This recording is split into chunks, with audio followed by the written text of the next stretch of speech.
You wake up early, you check your calendar, you answer emails before the sun rises.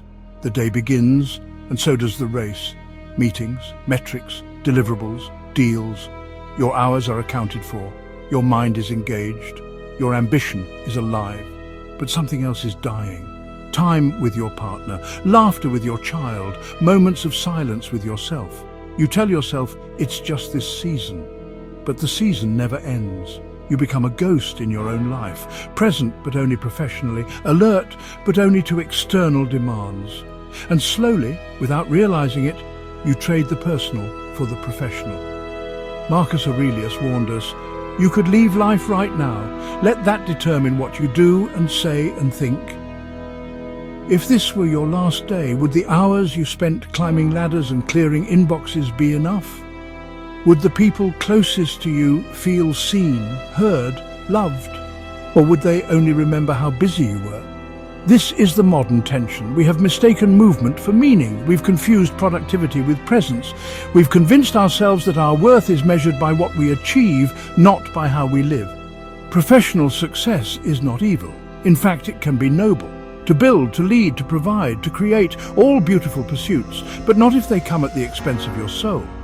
Seneca wrote, "No person has the power to have everything they want, but it is in their power not to want what they don't have." We chase more, titles, accolades, recognition.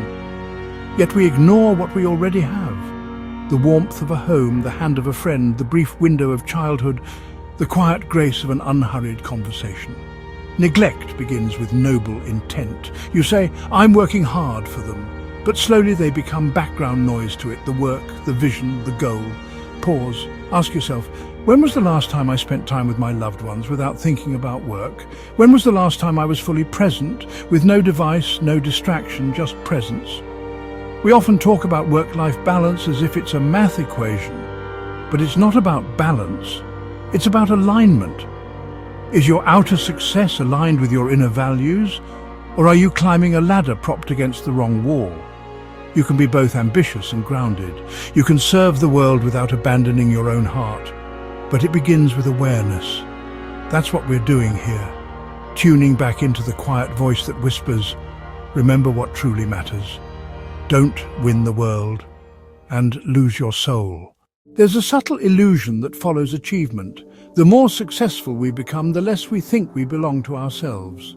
Time, once free and fluid, becomes fragmented, divided among meetings, deliverables, deadlines. Suddenly every hour is booked. Every pause feels like a luxury. Every moment of rest comes with guilt. But here's the truth. Your time is not your company's. Your attention is not your employer's. Your energy is not owned by the demands of productivity. They are yours. Seneca, in his brilliant essay on the shortness of life, observed, people are frugal in guarding their personal property, but as soon as it comes to squandering time, they are most wasteful of the one thing in which it is right to be stingy. We would never hand our keys or savings to strangers, yet we give away hours, days, even years, without hesitation, simply because someone scheduled a meeting, sent a message, or asked for more. We forget that yes is a commitment. And every yes to one thing is a no to something else. So ask yourself, who do I allow to consume my time without question? What boundaries have I failed to set? Not because I can't, but because I haven't tried. This isn't about rebellion or abandonment, it's about stewardship. Your life is a resource, finite, fragile, and precious. When you don't treat it that way, others won't either. Marcus Aurelius wrote, "If you seek tranquility, do less, or more accurately, do what is essential." This is not a call to laziness, it is a call to clarity. Strip away the non-essential. Refuse the meetings that steal your soul. Say no to the demands that mask themselves as urgent, but offer no value. Because the cost is not just time, it's presence. It's the erosion of your relationships, it's the quiet disappearance of your sense of self. You are allowed to block time for your family and protect it like a meeting with the CEO. You are allowed to sit in silence without checking your inbox. You are allowed to unplug, breathe, and reconnect. Not because you've earned it, but because you need it. Here's the paradox. The more intentional you are with your time, the more effective you become. Because your actions stop being reactive and start becoming deliberate. This is what the Stoics practiced, not just discipline, but direction. So reclaim your time. Protect your presence, own your energy, and remember, your life doesn't belong to your job, it belongs to you. Before we continue, I want to share something important with you. We've seen that a large number of our viewers, perhaps even you, listen regularly, but haven't yet subscribed. If this message has resonated with you so far, if you find even a moment of stillness or clarity in these reflections, we kindly ask you to consider subscribing. This channel is not about noise. It's not about trends. It's about service. And I can promise you this. Our small but committed team will continue doing everything we possibly can to bring you value every single week. Thoughtfully researched, carefully written, quietly powerful. All we ask in return is that you join us by subscribing and turn on notifications so you never miss your next moment of insight. Let's walk this path together. Who are you, really? Strip away the titles, the achievements, the promotions, remove the resume, turn off the email, step outside the office. Who's left? Do you recognize that person, or has your professional identity swallowed you whole? In the pursuit of success, we often begin to blur the line between what we do and who we are. We say, I'm a lawyer, I'm a founder, I'm a surgeon, I'm a creator. But these are roles, not identities. They are masks, useful, temporary, necessary, but dangerous when worn too long. Epictetus warned, never say of anything, I have lost it, but only I have given it back.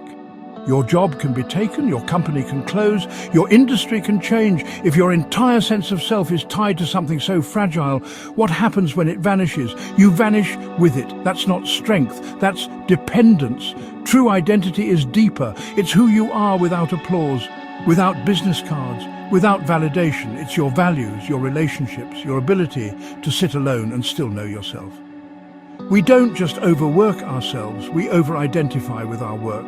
We seek meaning, connection, significance, and mistakenly assume they can only be found in the professional sphere. But consider this. Who do you call when everything falls apart? Who sits beside you in silence? Who do you miss when you're too busy? That is who you are.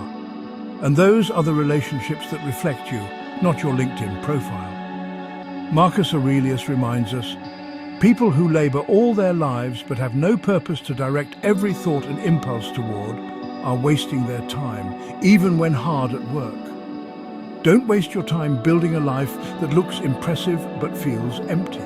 It's okay to take pride in your work. It's noble to build, to contribute, to strive, but never forget, you are not your profession. You are not your productivity. You are not the sum of your accomplishments. You are a human being. Flawed, feeling, finite, and you are worthy even in stillness. When you root your identity in your character, not your career, you become resilient, because no setback, demotion, or layoff can strip you of who you truly are. So take off the mask. Look in the mirror. Ask without fear, do I like the person I see when no one else is watching? That question is the beginning of freedom. Every choice has a cost. Every step forward leaves something behind. We don't always notice what we're sacrificing until it's too far behind us to reclaim. You land the deal, but miss your daughter's recital. You hit your revenue target, but forget your friend's birthday. You respond to a quick client email during dinner and miss the sparkle in your partner's eyes. These are not dramatic tragedies. They are quiet, cumulative losses. Each one a thread slowly pulled from the fabric of your personal life. Seneca warned, you act like mortals in all that you fear and like immortals in all that you desire. We fear the market, we fear failure, we fear missed opportunity, but we chase success as if time is unlimited, as if loved ones will always wait, as if health and joy are paused until we're ready to return, but they're not. Children grow up, parents age, relationships drift, moments vanish. These are not renewable resources. They cannot be filed away for later. The pursuit of achievement often whispers, just a little more, then I'll rest, then I'll reconnect. But a little more becomes a way of life, and then becomes never. So ask yourself, what personal rituals have I stopped practicing?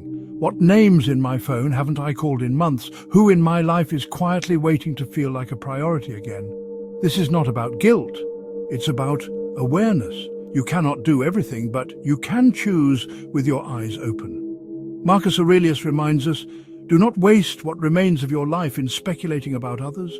or in letting your thoughts wander over the whole world. Bring your mind home. Focus on what you can control, your attention, your presence, your daily decisions. Success is not measured by what you gain alone, but by what you don't lose in the process. If your relationships erode, if your health falters, if your soul dims, then what exactly did you win? No trophy is worth a life unlived. No salary is worth a love forgotten. No status is worth the slow disappearance of who you truly are. So take stock. Who matters most to you? And what might they say if asked? Do they feel like they matter to you? Don't wait to ask. Make time now. Show them now. Because the true cost of achievement should never be yourself. You do not need to choose between success and stillness, between building a career and nurturing a life, between achievement and meaning. You are not a split being. You are one person, whole, complex, complete. The Stoics never taught escape from duty.